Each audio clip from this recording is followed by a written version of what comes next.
a comment about. Well, I want to thank and congratulate Red May, the Red May Collective, because the first time I came last year, I thought it was just an impossible feat to have an entire month of events, and to have done it a second time is just ridiculous. The third time I expect will be a general strike. So I'd also like to thank the staff of Elliott Bay Book Company for providing this welcoming space. And I'd like to thank all of you for coming to hear about my little book. Now, identity politics is a term that's thrown around a lot on the left. It has been thrown around for a long time, and has recently, for perhaps 2 years, been part of the mainstream discourse on television, in the mouths of pundits, in op-ed columns in the New York Times, and so on. And it seems that every use of the term involves a different meaning. It's what people used to call an empty signifier. Everyone projects a particular kind of political meaning for or against whatever it may be, and fills this empty kind of phrase with a particular kind of meaning and a particular set of political consequences. And so, when you write a book about identity politics, then everybody asks me, okay, so what does it mean? What's the definition? And I don't think there's an answer to that question, or at least it took me 100 pages or so to figure it out. But I think that with terms like that, which are caught up in political struggles, political arguments, and in the kind of ideological battles that are part of our political discourse, you can't give definitions, because that would be to reify and make static something that is constantly changing and is constantly contested. And so rather than give a definition in my book, in the first chapter, which is called Identity Politics, I try to give a history. And so here's the history that I give in the book. In 1977, the term identity politics was introduced into political discourse by the Combahee River Collective, a group of black lesbian militants that had formed in Boston 3 years earlier. In their influential collective text, A Black Feminist Statement, founding members Barbara Smith, Beverly Smith, and Demita Frazier argued that the project of revolutionary socialism had been undermined by racism and sexism in the movement. They wrote, quote, "We are socialists because we believe that work must be organized for the collective benefit of those who do the work and create the products, and not for the profit of the bosses. Material resources must be equally distributed among those who create these resources. We are not convinced, however, that a socialist revolution that is not also also a feminist and anti-racist revolution will guarantee our liberation." The statement brilliantly demonstrated that the major systems of oppression are interlocking, and proclaimed the necessity of articulating the real class situation of persons who are not merely raceless, sexless workers. Black women, whose specific social position had been neglected by both the Black Liberation Movement and the Women's Liberation Movement, could challenge this kind of empty class reductionism simply by asserting their own autonomous politics. As a way of conceptualizing this important aspect of their political practice, the CRC presented the hypothesis that the most radical politics emerged from placing their own experience at the center of their analysis and rooting their politics in their own particular identities. Now, this did not mean for the CRC that politics should be reduced to the specific identities of the individuals engaged in it. There's an excellent new collection on the Combahee River Collective edited by Kianga Yamada Taylor, who's going to be here next week, right? It's called How We Get Free. If you're interested in the history of this term, in the history of the Combahee River Collective, pick up that book, which has the statement and interviews with the founding members. And here's what Barbara Smith says in one of those interviews. What we were saying is that we have a right as people who are not just female, who are not solely black, who are not just lesbians, who are not just working class or workers, that we are people who embody all of these identities, and we have a right to build and define political theory and practice based upon that reality. That's what we meant by identity politics. We didn't mean that if you're not the same as us, you're nothing. We were not saying that we didn't care about anybody who wasn't exactly like us. Okay. Another founding member, Demita Fraser, recalls the emphasis in the organization's political practice that was placed on coalitions. She said, "I never believed that Combahee or any other black feminist group I have participated in should focus only on issues of concern for us as black women, or that as lesbian and bisexual women, we should only focus on lesbian issues. It's really important to note that Combahee was instrumental in founding a local battered women's shelter. We worked in coalition with community activists, women and men, lesbians and straight folks. We were very active in the reproductive rights movement, even though at the time most of us were lesbians. We found ourselves involved in coalition with the labor movement because we believed in the importance of supporting other groups, even if the individuals in that group weren't all feminist. We understood that coalition building was crucial to our own survival." So for the CRC, feminist political practice meant, for example, walking picket lines during strikes in the building trades during the 1970s. But the history that followed seemed to turn the whole thing upside down. The most recent and most striking example was the presidential campaign of Hillary Clinton, which adopted the language of intersectionality and privilege. As Michelle Alexander wrote in the Nation, the legacy of the Clinton family was a democratic capitulation to the right-wing backlash against the civil rights movement and Ronald Reagan's agenda on race, crime, welfare, and taxes. The new brand of Clinton liberalism, said Alexander, ended up ultimately doing more harm to black communities than Reagan ever did. The communications director of Clinton's campaign, Jennifer Palmieri, said during an MSNBC interview about the anti-Trump protests following the inauguration, "You are wrong to look at these crowds and think that means everyone wants $15 an hour. Don't assume that the answer to big crowds is moving policy to the left. It's all about identity on our side now." To be fair, Palmieri is not solely to blame for this error in judgment. In fact, she was really just expressing a classical and inescapable tenet of liberalism. Judith Butler has explained that identities are formed within contemporary political arrangements in relation to certain requirements of the liberal state. In liberal political discourse, power relations are equated with the law. But as Michel Foucault demonstrated, they're actually produced and exercised in a range of social practices. The division of labor in the factory, the spatial organization of the classroom, and of course the disciplinary procedures of the prison. In these institutions, collectivities of people are separated into individuals who are subordinated to a dominating power. But this individualization also constitutes them as political subjects. The basic political unit of liberalism, after all, is the individual. Within this framework, Butler argues, the assertion of rights and claims to entitlement can only be made on the basis of a singular and injured identity. The word subject, Butler points out, has a peculiar double meaning. It means having agency, being able to exert power, but also being subordinated, under the control of an external power. The liberal form of politics is one in which we become subjects who participate in politics through our subjection to power.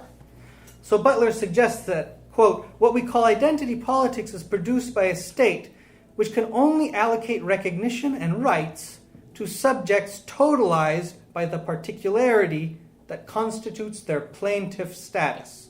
That is, if we can claim to be somehow injured on the basis of our identities, as though presenting a grievance in a court of law, we can demand recognition from the state on that basis. And since these identities are the condition of liberal politics, they become more and more totalizing and reductive. Our political agency through identity is exactly what locks us into the state, what ensures our continued subjection. The pressing task, then, as Butler puts it, is to come up with ways of refusing the type of individuality correlated with the disciplinary apparatus of the modern state. But we can't possibly achieve this if we take these forms of individuality for granted, if we accept them as the starting point of our analysis and our politics. Clearly, identity is a real phenomenon. It corresponds to the way the state parcels us out into individuals and the way we form our selfhood in response to a wide range of social relations. But it is nevertheless an abstraction, one that doesn't tell us about the specific social relations that have constituted it. A materialist mode of investigation has to go from the abstract to the concrete.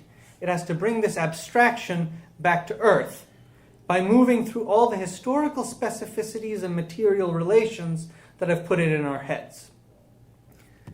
In order to do that, we have to reject identity as a foundation for thinking about identity politics. For this reason, I don't accept the holy trinity of race, gender, and class as identity categories. The idea of the Holy Spirit of identity, which takes three consubstantial divine forms, has no place in materialist analysis. Race, gender, and class name entirely different social relations, and they themselves are abstractions that have to be explained in terms of specific material histories. For precisely that reason, this book is entirely focused on race. That is partly because my own personal experience has forced me to think of race beyond the easy theological abstraction of identity. But it is also because the hypotheses presented here are based on research into the history of race, racism, and anti-racist movements.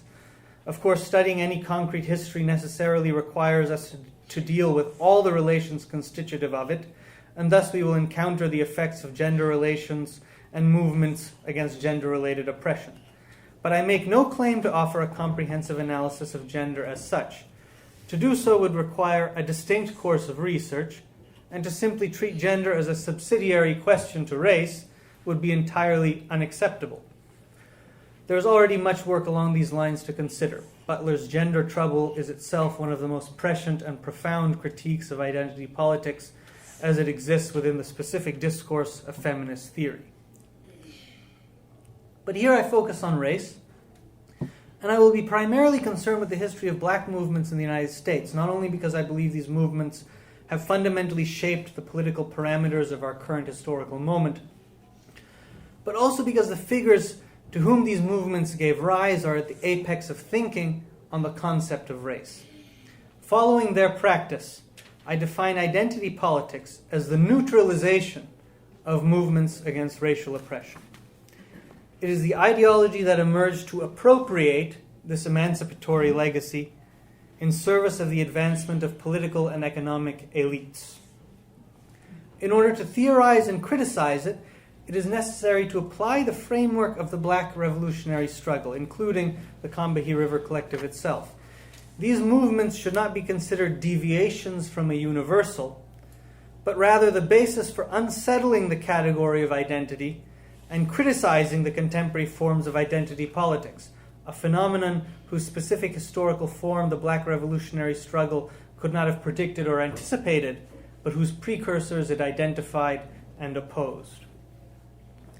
While this redefinition may seem drastic, this kind of shift in meaning is typical of political language, which does not always clearly align with political practice. An entire political antagonism might play itself out within the contestation of the meaning of a single word. As a result, I was saying this before, discussions of identity politics tend to involve an extraordinary indeterminacy of meaning, unfortunately alongside an atmosphere of tension and suspicion. This is understandable. Criticisms of identity politics are often voiced by white men who remain blissfully ignorant or apathetic about the experiences of others. They're also at times used on the left to dismiss any political demand that does not align with what is considered to be a purely economic program, the very problem that the Combahee River Collective had set out to address. However, here the term identity politics seems to amplify the difficulties. often contemporary radicals are reluctant to criticize even the most elitist expressions of racial ideology, because doing so seems to be dismissing any movement against racism and sexism. Others valiantly attempt to establish a gradient of identity politics, as though there is a minimum effective dose, and side effects arise only when it is taken to extremes. But this logic of the gradient cannot possibly explain the emergence of fundamentally opposed and antagonistic political positions. The revolutionary grassroots politics of the Combahee River Collective versus the ruling class politics of the Democratic Party elite. It is the haziness of our contemporary category of identity that has blurred the boundaries. Its political pitfalls have been forcefully demonstrated by Wendy Brown, who argues that what we have come to call identity politics is partly dependent upon the demise of a critique of capitalism and of bourgeois cultural and economic values. When identity claims are put forth without a grounding in a critique of capitalism, Brown suggests, they end up tethered to a formulation of justice that reinscribes a bourgeois masculinist ideal as its measure.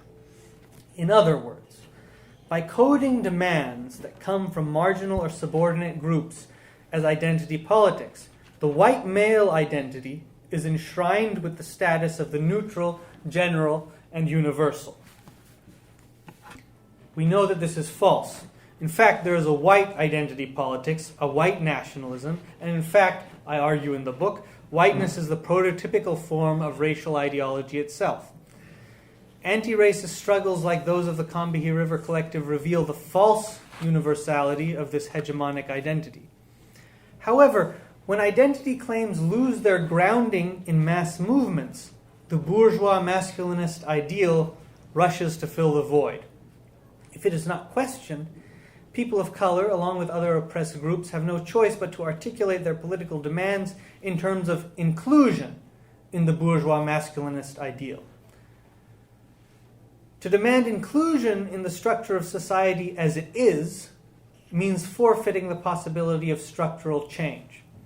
As Brown points out, this means that the enabling condition of politics is the renaturalization of capitalism that can be said to have marked progressive discourse since the 1970s. It is the equation of political agency with membership in a mythical middle class, which is supposed to characterize everyone in American society. The middle class itself, Brown argues, is a conservative identity, one that refers to a phantasmic past, an imagined, idyllic, unfettered, and uncorrupted historical moment implicitly located around 1955, when life was good. This is a historical fantasy ideologically centered on the nuclear family with the white male breadwinner at its head. Yet it paradoxically comes to embody, Brown points out, the ideal to which non-class identities refer for proof of their exclusion or injury. By launching a critique of identity politics, then, I have no intention of deviating from the legacy of the Combahee River Collective or the mass movements against racism that have shaped our contemporary world. It is rather an attempt to deal with the contradictory trajectory that the term has taken. In its contemporary ideological form, rather than its initial form as a theorization of revolutionary political practice, identity politics is an individualist method. It is based on the individual's demand for recognition, and it takes that individual's identity as its starting point. It takes this identity for granted and suppresses the fact that all identities are socially constructed. And because all of us necessarily have an identity that is different from everyone and anyone else's, it undermines the possibility of collective self-organization. The framework of identity reduces politics to who you are as an individual and to gaining recognition as an individual, rather than your membership in a collectivity and the collective struggle against an oppressive social structure. As a result, identity politics paradoxically ends up reinforcing the very norms it sets out to criticize. So what's the alternative? Well, to answer that, I would have to read the rest of the book to you. instead of doing that, I will end with another quote from Barbara Smith of the Combahee River Collective. She says, "The reason Combahee's black feminism is so powerful is because it's anti-capitalist. One would expect black feminism to be anti-racist and opposed to sexism. Anti-capitalism is what gives it the sharpness, the edge, the thoroughness, the revolutionary potential. Like the rest of the legacy of the Combahee River Collective, I believe we should fight to maintain this revolutionary potential." Thank you.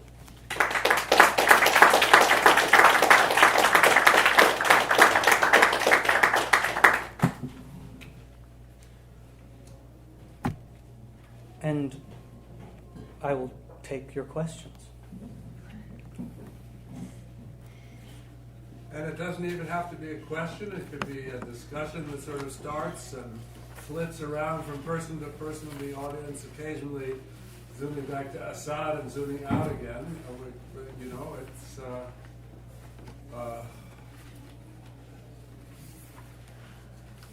anyone have?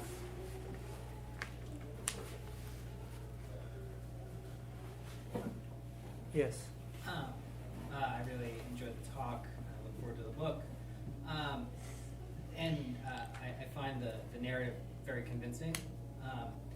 And I wonder, though, how, and this to some extent I think points to some of your other work, where the place of something like subject formation enters here, insofar as it's also that, kind of following Butler, that subjects take on their subjection, that is, they come to think of themselves through these terms.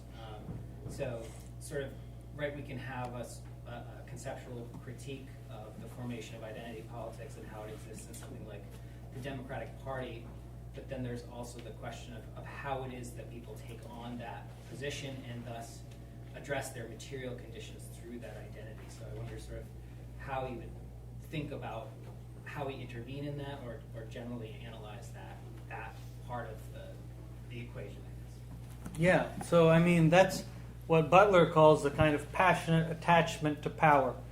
The classic example is, and some people in the audience are familiar with this, is the relation of an infant child to one's parents. They're an arbitrary authority that prevents you from doing everything you want, and yet they're the only source of recognition and protection, and hence you have an attachment and love. And that form, that psychoanalytic kind of dynamic, is something that Butler extends to various other social forms of power which constitute who you are, and so you become attached to them. And so another person who has written quite beautifully about this is Paul Gilroy, who I deal with a lot in the book as well. He says, you know, these racial categories that are produced by institutions like plantation slavery, colonization, I mean, racial categories are produced by these forms of subjugation, these forms of racist violence. And yet, claiming that racial category becomes a way of inverting this position of subjugation and trying to express an agency through it. And the paradox is then, by claiming it, you also lock yourself into it. And so, how do you get out of this trap? I mean, that's the difficult question. And part of it, I think, has to do with the kind of developing the capacity to lose one's identity, to engage in, you know, I will make a detour into queer theory. Leo Bersani speaks of, in a particular analysis, in this essay, is the rectum a grave? He talks about a dynamic of self-shattering, which he says is a possibility that comes with non-heteronormative sexuality. The shattering of the ego, a terrifying prospect which is suppressed by the relation of two egos that is typical of the heteronormative relation. But he says we have to embrace this self-shattering. And self-shattering is terrifying. And so that's the problem. We want to hold on to egos and identities, but in the end we have to develop the comfort with self-shattering, with having that experience. I think the way to develop that is by forming new forms of collective life, new ways of relating to each other. And that comes spontaneously with mass movements. Not in some uncomplicated, direct way that, in a mass movement, everybody will be nice to each other. Anybody who has ever been in a mass movement knows that does not happen. Okay, but it's a question of how do you organize collectivities of people such that hanging on to that identity no longer becomes necessary. And that means a different kind of subject formation.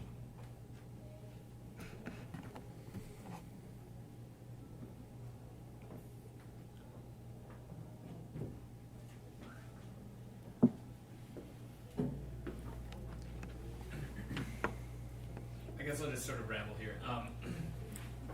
It seems to me like what we're really driving at is that there has to be some sort of reconceptualization of who the subject is, right? So all of these particular things that get lumped into different types of identity politics and whatnot, it seems like in a certain sense that they're kind of missing the idea because they'll just reproduce that which has created the necessity for these different types of groups to exist, right? Like the reason that we have to have our particular group of these things is because we're dealing with these specific hardships and we can't get what we have, which, as you pointed out, is what white men had in 1955, right? So is that kind of the directionality that we're driving with? Is that as long as we're mired in identity politics, we'll just continue to reproduce bourgeois politics in general, although it may take different forms and maybe, I don't know, legally less restrictive to some people here and there. We'll still continue to reproduce the same fundamental link, the same fundamental social relationship that capitalism produces. Is that kind of the general direction that we're going? Is that, I don't know, I'm just sort of rambling here. But. In broad terms, I think you're right to sort of sum it up as saying that identity politics in its current form, which is a total departure from what the authors of the Black Feminist Statement by the Cambiura Collective meant, is essentially a form of bourgeois politics. Yes. To understand how that happens, I go into a history in the book of how it is that movements against racial oppression, which were mass grassroots movements that targeted the state, that were antagonistic towards the state, how is it that they became expressions of particular positions within the state or within its logic? And that's a complicated history. That's a history which is about the emergence of elites within grassroots movements and the way that elites become incorporated into the existing power structure. In the history of the civil rights movement, the Black Power movement, and Black nationalism that come after, you find that Black nationalism was a fundamentally kind of revolutionary position in the 60s and early 70s because it was about building alternative institutions that could respond to the exclusion of black people from white society. And those institutions met needs that couldn't be covered simply from the changes in legislation that gave formal civil rights to black people. It didn't change the fact of de facto segregation in northern cities. It didn't change the differentiated access to political power networks and so on. And so black nationalism was a way of dealing with that. But progressively, that movement generated elites who became incorporated into the power structure that existed, and at that point developed their own interests that were separate from the interests of their constituency, of black working people who, if you have a black mayor who nevertheless slashes the budget so that social programs are cut for the majority of the black population of that city, you've got a real antagonism of interests, but the ideology of racial solidarity can be used to cover that up. And that is something that happened consistently starting in the 70s, and that's a part of how this happened. That's part of the material history of how this happened. Yeah, that nice phrase of Cedric Johnson, from revolutionaries to race leaders, really kind of sums it up. Yeah, that's a very interesting book. Yeah. So you mentioned formal legal equality, and I was kind of wondering, when you were talking, you put it kind of race identity as this choice, and I'm wondering how you respond to like the notion of critical race theory of that not being something that someone chooses necessarily, but that's imposed upon them by white consciousness. How do you see that within? Could you repeat the question? The question was, well, I don't see racial identity as a choice. I don't. But the question was, if you see racial identity as a choice, what do you think about the argument of critical race theory that race is imposed by white consciousness? Well, I would say that when we pose things that way, we are begging the question. Because first we have to explain what white is. And white is a race. It's not just the neutral position from which races are assigned. And in fact, my claim is that the fundamental, most typical form of race is the white race. And so here, okay, I have to make some distinctions. When I talk about race, I'm not talking about some kind of transhistorical dynamic that throughout history, say from the classical period up through the Middle Ages, there were divisions of people that we could somehow characterize as race. This is something that, for example, Cedric Robinson does that I very much disagree with, because I think that all of these conceptions of different human groups can have different specific ideological contents. Often it is about the distinction between the believer and the heathen, or between the civilized and the non-civilized. There are conceptions of the purity of blood. All of these things are not precisely what we mean when we talk about race as a specific formation that I argue originates in the 17th century colonial United States, in the colonies in the 17th century. And so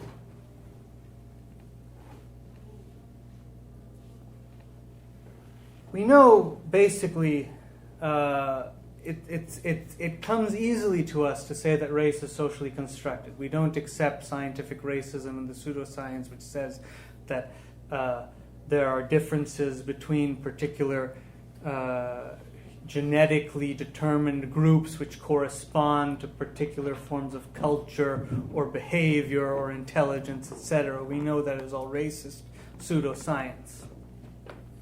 But somehow we still, in our everyday discourse, accept the idea that there is a white race and there are white people. Well, white people have no unitary civilizational history. They have no unitary cultural heritage or even ethnic lineage.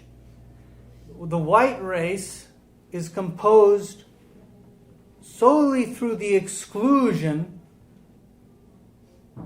of in 17th century colonial Virginia, the exclusion of black slaves. That is the basis of the white race. And the white race is one which comes to expand and include groups which were not part of it at its inception. Various European immigrants that come to the United States in largely the 19th century, the most famous case being that of the Irish. The Irish, once considered to be subhuman by English colonialism since the 13th century, then get integrated into the white race.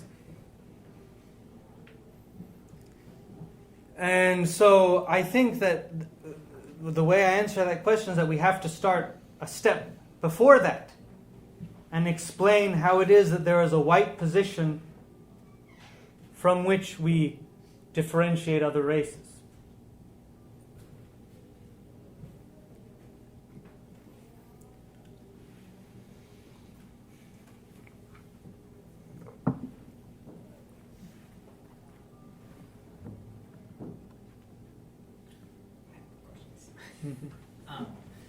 I wonder, I think this came up at the end of your previous answer, and I think it's in the last quote, I think it was from Beverly Smith, is that right? Where she names anti-capitalism as this sort of fundament, where the sort of role of antagonism sits here in terms of both the subject formation question, but also the sort of institutional relation, because it seems like, if we take the example of the Irish, their embrace into whiteness is in some ways tied up in sort of questions of new forms of antagonism around the wage and sort of labor structures. So, and I guess to try and make this more specific, tell me about antagonism. I wondered how much the notion of identity politics as it moves from monarchy to its contemporary formation within a sort of liberal imaginary sort of positions the state in that position of the parent, right, who is inescapable, but you demand recognition from them, right? So you're caught in that play of subjection. So it becomes a sort of obscuring antagonism that allows capital to sort of sit as though it is not actually a player in the field. So I wonder how much there's a possibility, say, in a moment like our own, where the liberal state, at least in some ways, / the neoliberal state, is in certain crisis moments, where capitalism can actually emerge as an antagonist more visibly than, say, the state does, right? Because that's what tends to generate that appeal to sort of legal recognition, right? Where capital will never sort of rest on that. It's always going to have to. Well, after the case of the Irish, of course, there are many other groups that immigrate to the United States in the late 19th and early 20th century, and they are the basis of the American labor movement, is immigrants from Europe, primarily. The IWW, the various foreign language leagues that constituted the Socialist Party and then the Communist Party. Okay? These were immigrant groups. And the point that I make in the book is that a lot of socialist organizations and labor organizations made a mistake, which is that they didn't realize that they were competing for recruitment of immigrants. They were competing with whiteness. Because immigrants who came from Europe to the United States had a choice. All of them came to pursue some kind of waged work. And either they could join they could join a collective of laborers in antagonism to the bosses, or they could join the club of whiteness and enjoy a certain set of privileges that elevated them over another set of laborers, which had until recently been forced labor. And so part of the reason for being of this book for me is that in the kind of revival of socialist discussion today, many people miss this problem, this fundamental problem in American history. You know, there's like one of the major sociological questions about the United States for a century. An article by Werner Sombart. Why is there no socialism in the United States? Okay, there were socialist organizations, there was a communist organization. Compare it to Italy, 3 million people in the Communist Party. And the country is the size of one of our states. So, yeah, why is there no socialism in the United States? One of the answers is precisely this. The way that white supremacy undermined the possibility of collective solidarity across the working class. And when we find today socialists constructing sort of class reductionist arguments, I mean, sometimes I can even understand the temptation when you're faced with a completely elitist kind of expression of racial ideology, and you respond, and the response is to say, well, wouldn't that be solved if everybody had free health care and a guaranteed minimum income and all that? Wouldn't the race factor go away? While I understand the temptation, it's a mistake. Because the reason that you don't have collectivities of people who are making that demand, who are expressing that antagonism, is this history of division on the basis of race. And the movements which struggle against that, among which we must count the Communist Party, the third period Communist Party, which I embrace,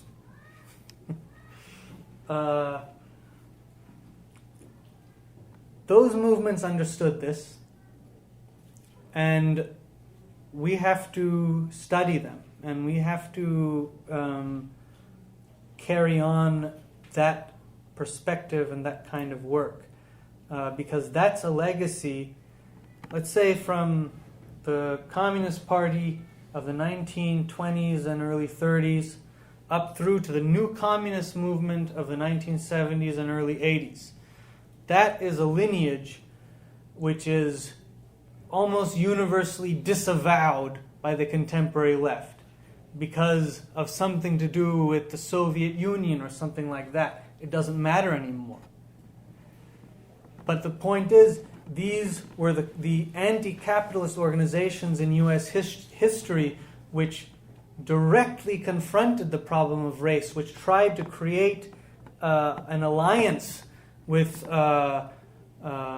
movements for what they called oppressed national minorities.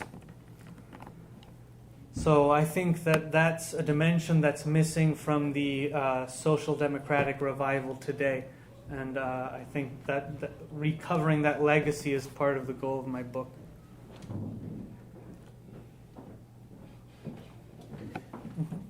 I know a few people working in places with terrible conditions, and they're trying to organize their workplaces, and it's very obvious that the bosses who play people with races and genders against each other, structural racism and sexism, or just blatant bigotry sometimes. And of course, like, there's, some more, blue-collar workplaces and out of the metropolis workplaces. There's a lot more sort of like capital racism and sexism among workers. So, do you have any advice? For who? For organizing in these conditions?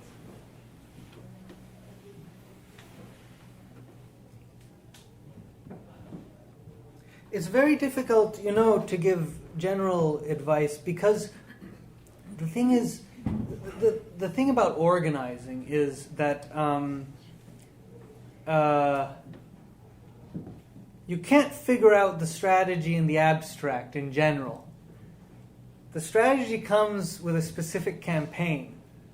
You know, this was something that constantly was discussed in the civil rights movement. So, you know, there's this common conception that in the last year of his life, Martin Luther King suddenly became like a major radical and was against capitalism and the Vietnam War and everything like that. He was always like that, pretty much. I mean, don't forget, Martin Luther King, during the Montgomery bus boycott, is invoking the example of the Indian independence struggle. Because it's nonviolent, maybe it sounds, you know, lame or something. But this was an idea of international anti-imperialist solidarity. It's absolutely explicit. You know, it gets channeled into Gandhian ideology and people don't recognize it. But okay, he already has this perspective. There are mass meetings during the Montgomery bus boycott. He says, 1955, 1956, he says, there is a global movement against exploitation. We are against all forms of class and caste. He says these things. Anyway, I just wanted to get that out there. But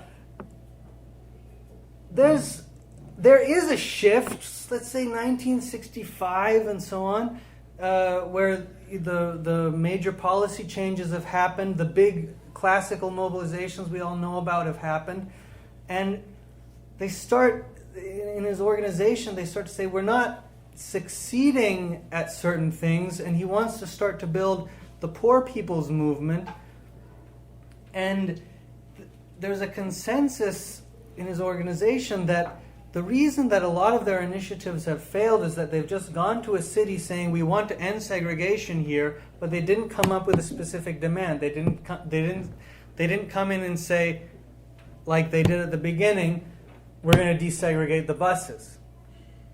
Because when it was specific and concrete, then they could mobilize people, and then it was possible to determine a strategy. So I think that's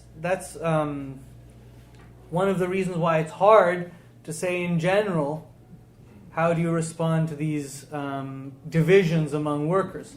You need to formulate specific programs, specific demands, and specific initiatives, and either work within them, strategize within them to figure out how to overcome divisions, or specifically formulate demands that are about overcoming those divisions. But in the abstract, there's not much. I don't know. That is the question. Yeah. Thanks. Go. Historical examples are helpful. Okay. Yeah. So going back a step here, you say, if I understood you correctly, that why doesn't socialism never took hold in the United States the way it has in other countries, Italy and so on. And you attribute, you agree that that has something to do with the racism in the labor movement. And I mean, the AFL was really terrible in that regard. But was it simply the racism in the labor movement? Weren't there other factors that were developed with the ideology of capitalism, of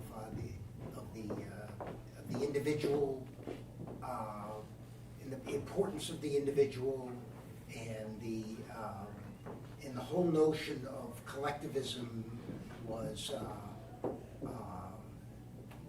fought tooth and nail by the ideology of the capitalist class in the United States, perhaps more so than any other country. Don't you think that is also a major factor in why socialism never took hold, in spite of what the Communist Party did? I guess, you're describing a kind of ideology of entrepreneurialism and so on. And I don't know. I mean, that's the kind of thing that Max Weber described as just being part of Protestantism. We could imagine it being a major thing already in Europe. I think it's certainly true, especially in the neoliberal period of the United States. early on, maybe you could trace it to the fact that a great deal of the U.S. population were yeoman farmers, and a lot of the demand, often, like people will quote Abraham Lincoln saying something like, everything good comes from labor and not from capital and things like that. But that's because there was this ideology in the Republican Party and so on that the work of the individual small owner, who had a small plot of land or whatever, that was the basis of the society. And in fact, after emancipation, this was often what people wanted. And that's why, W.B. Du Bois in Black Reconstruction, he says he was going to title one chapter, "The Dictatorship of the Proletariat in South Carolina." And he says he ultimately decided he couldn't say that because even though suffrage was extended to black people, they used the suffrage to try to become independent owners and not to abolish private property. So, yeah, I think there may be something in the dynamic of agrarian capitalism in the U.S. that contributed to that. But, you could say, the same thing was true, for example, with emancipation in Haiti after the Haitian Revolution. Much of the demand was for emancipated slaves to have their own plot of land. And so a lot of this is just uneven development. Slavery coexisting with industrial production in Europe and different ideas being translated back and forth from different contexts of rights and so on. So I think that's part of that story.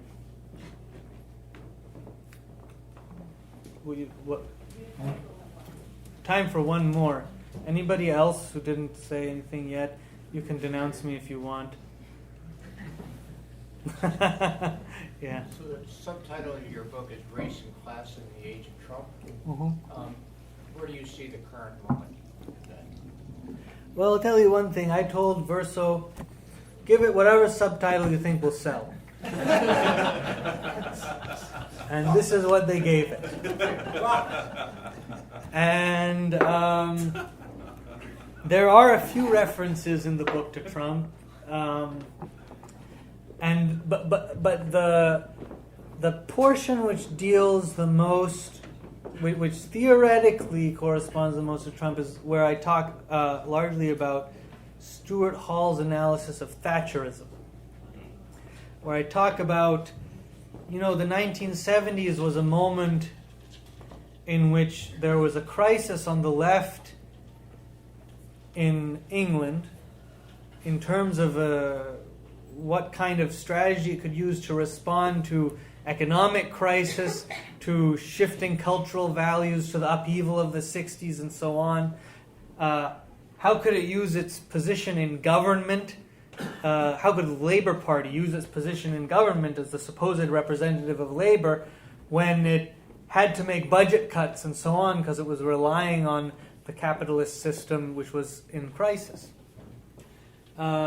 And Hall pointed out that the right came up with a new strategy, which was unprecedented, which was to combine this ideology of Austrian liberalism, Hayek and von Mises and so on, which was totally centered on the individual as entrepreneur and so on, and to combine that with an ideology of the nation and tradition and the family. None of that stuff's got anything to do with, the individual entrepreneur, but they fused it together. Thatcher fused it together, and then so did Reagan. And that became an effective political strategy which could then be used to transfer the costs of the crisis entirely onto labor, to break the power of organized labor, to be able to restructure capitalism and move past this, what Hall and his colleagues called the crisis of hegemony, a thoroughgoing crisis, not just economic but also political and cultural. And it seems that we have been in something of a crisis of that kind, and it's hard to think of Trump as a cunning strategist, but he represents a shift in the operation of the existing political parties. He really was a crisis for the Republican Party elite. But it turned out that he was able to channel this particular kind of right-wing populist constituency and was able to reorient the entire political discourse in this country. And what Hall said at the time is, he's been maligned for this a little bit on the left, but he said at the time, the left should have a strategy that can counter Thatcherism. It's got to do as good as she did. And probably we've got to be as cunning as Trump. We'll leave it at that. High Right, we've got a month to put it together. We'll keep talking about it at all the events. I hope to see all of you at some of them. And I want to thank Asad. Let's sign his book.